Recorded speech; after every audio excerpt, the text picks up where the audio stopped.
নমস্কাৰ সকলোকে স্বাগতম জনাইছোঁ আজি আমি এডিআৰই গ্ৰেড 3 ড্ৰাইভাৰ লেভেলত আহি যোৱা কিছুমান মেথছৰ কুৱেশ্যন আপোনালোকলৈ লৈ আহিছোঁ আৰু এনে ধৰণৰ কুৱেশ্যনে আহিবলগীয়া গ্ৰেড 4তো আহিব পাৰে বলকচোন আজি আমি কুৱেশ্যন কেইটা চাই লওঁ সো প্ৰথম কুৱেশ্যনত কি কৈছে 1 পৰা 20 লৈকে মৌলিক সংখ্যাসমূহৰ মুঠ গণনা 1 পৰা 20 লৈকে কেইটা মৌলিক সংখ্যা আছে হেতু বিচাৰিছে চাব এইটো মনত ৰাখিবলৈ আমি এটা ট্ৰিক মনত ৰাখিব লাগে চাওক এইটো 4 4 2 2 3 2 2 3 2 1 হল এই নম্বৰটো যদি আপুনি মনত ৰাখিব পাৰে তেতিয়া আপুনি গম পাব যে 1 পৰা 100 লৈকে টোটাল কেইটা মৌলিক সংখ্যা আছে চাব এটো কি বুজাইছে প্ৰথমতে বুজাইছে 1 পৰা 10 লৈকে মুঠ 4টা মৌলিক সংখ্যা আছে কেইটা মৌলিক সংখ্যা আছে 1 পৰা 10 লৈকে মুঠ 4টা মৌলিক সংখ্যা আছে 11 পৰা 20 লৈকে মুঠ মৌলিক সংখ্যা আছে মুঠ 4টা মৌলিক সংখ্যা আছে আকৌ 21 পৰা 30 লৈকে আছে দুটা আছে 31 পৰা 40 লৈকে আছে দুটা আছে এনেকৈ গৈ গৈ 91 পৰা 100 লৈকে মৌলিক সংখ্যা আছে মোৰ কেৱল এটাহে মৌলিক সংখ্যা আছে আমাক যেহেতু লাগে 1 পৰা 20 লৈকে 1 পৰা 20 লৈকে মুঠ আমাৰ কেইটা মৌলিক সংখ্যা হল 8 তো আমাৰ आंसर কিমান হল 8 হল নেক্সট কোৱেশ্যনত কি হৈছে চাওক কোনো সংখ্যাক 11% বৃদ্ধি কৰিলে সংখ্যাটোৰ মান 777 হয় সংখ্যাটো হল কোনবা এটা সংখ্যা আছে সংখ্যাটো কিমান পাৰ্চেন্ট বৃদ্ধি কৰিছে 11% বৃদ্ধি কৰিছে কিমান শতাংশ বৃদ্ধি কৰিছে 11% কোনো সংখ্যা বুলি কৈছে আমি সংখ্যাটো জানো আমি সংখ্যাটো নাজানো হেই আমি সংখ্যাটো কি বুলি ধৰিম ধৰা হল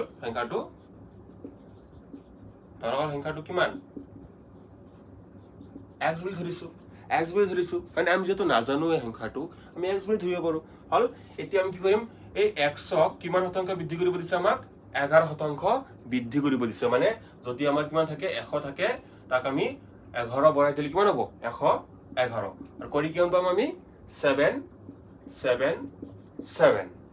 হল আমাক কৈছে কোনো এটা সংখ্যাক 11% বৃদ্ধি কৰিছো মানে যদি 100 থাকে 100 থাকিলে আমি কিমান লম তাক 111 লম হল আৰু সমান কৰি কিমান পাম আমি 777 যেহেতু 11% বৃদ্ধি কৰিব দিছে 100 টকাৰ 11% বৃদ্ধি কৰিলে কিমান পায় 111 হয় তো আমি কি লম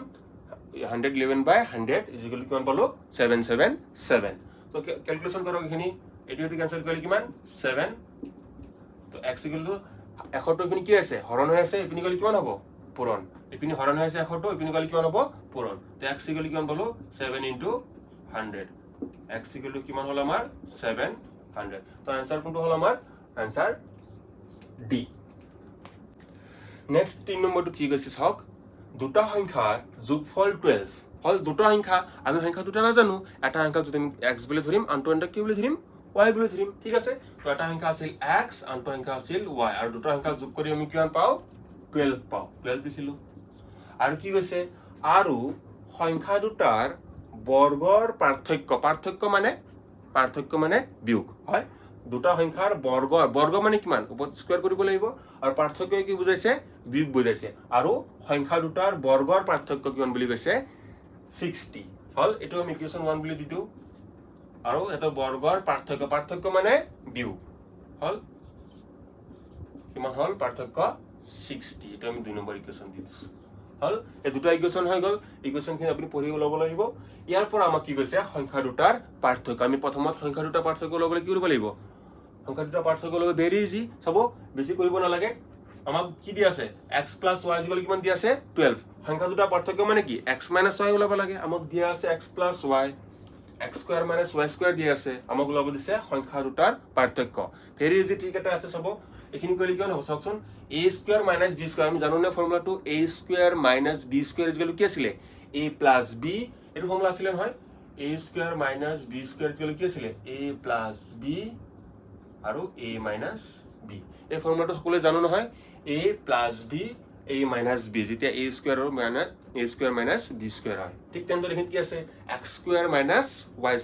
হয় কি হ'ব এটো এবাৰ x + y হ'ব আৰু এবাৰ কি হ'ব x - y কিমান পাম আমি 60 আৰু যেহেতু আমি জানো x + y সমান কিমান x + y সমান 12 তো আমি x + y জাগাত কি দিম আমি 12 দিম আৰু x - y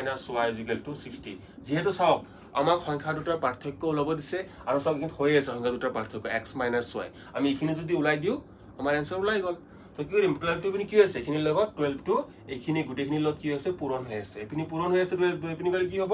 হৰণ হ'ব কিমান হ'ল হ'ব আমাৰ x minus y is equal to হৰণ মানে 12 টেবিল পুৰণা আছে আপুনি কি হ'ব হৰণ হৰণ মানে ক'ত যায় তলত যায় 12 ৰে কাটিলে এবাৰ 12 ৰে কাটিলে 5 বাৰ তো আমি কিমান পালো x minus y সমান কিমান পালো 5 তো আমাৰ উত্তৰটো কিমান হ'ল 5 নেক্সট 4 নম্বৰ কোৱেশ্চনটো চাওক 18 minus 6 minus 4 plus 2 minus 5 হয় এনেকৈ দিছে এটো কৰিবলৈ আমি কি জানিব লাগে বদমাছৰ ৰুল জানিব লাগে BODMAS B for bracket O for order হয়নে এটো ফৰ্মুলা আমি জানো নে BODMAS বদমাছ মানে বদমাছি কৰা বদমাছ নহয় দে এটো হল বদমাছৰ ৰুল হল B for কি বুজায় ব্ৰেকেট মানে আমি সবতকৈ প্ৰথমত কাৰ কাম কৰিম ব্ৰেকেটৰ কাম কৰিম O মানে অৰ্ডাৰ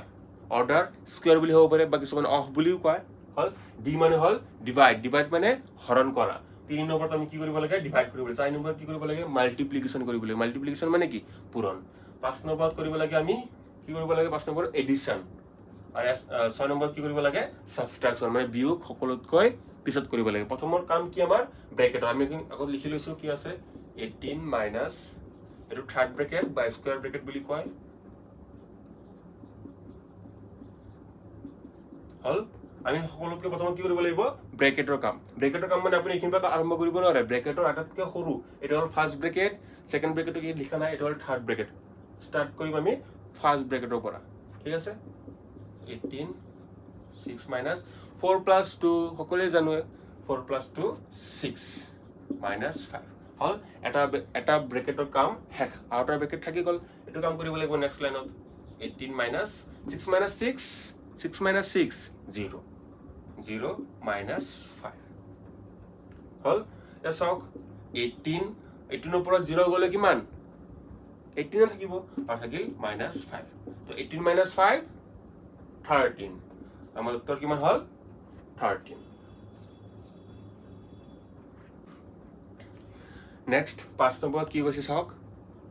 5000 অৰ 5000 অৰ 3% অৰ 2% হৈছে মানে 5000 অৰ 3%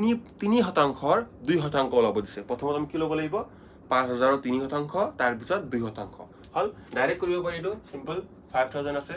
হয়নে 5000 অৰ কি কৈছে 5000 অৰ 3% 2% এই ৰৰ জায়গাত কি দিব পাৰি ৰৰ জায়গাত পূৰণ দিব পাৰি হয়নে ইনটু আর 3% মানে কি 3/100 আর 2% মানে 2/100 কাটাকাটি করক आंसर ওলাই যাব 0 0 ক্যান্সেল 0 0 ক্যান্সেল আকৌ 0 এটা ক্যান্সেল 5 কাটিলে এবাৰ 5 কাটিলে দুবাৰ 2 কাটিলে এবাৰ 2 কাটিলে এবাৰ থাকিল কেৱল 3 মানে উত্তৰটো কিমান হল 3 বন্ধুসকল আজিৰ ভিডিওটো এইখিনিতে সমাপ্ত কৰিছো ভিডিওটো ভাল লাগিলে এটা লাইক কৰি দিব আৰু এনে ধৰণৰ ভিডিও আৰু চাবৰ বাবে আমাৰ চেনেলখন সাবস্ক্ৰাইব কৰি থব ধন্যবাদ জয় অসম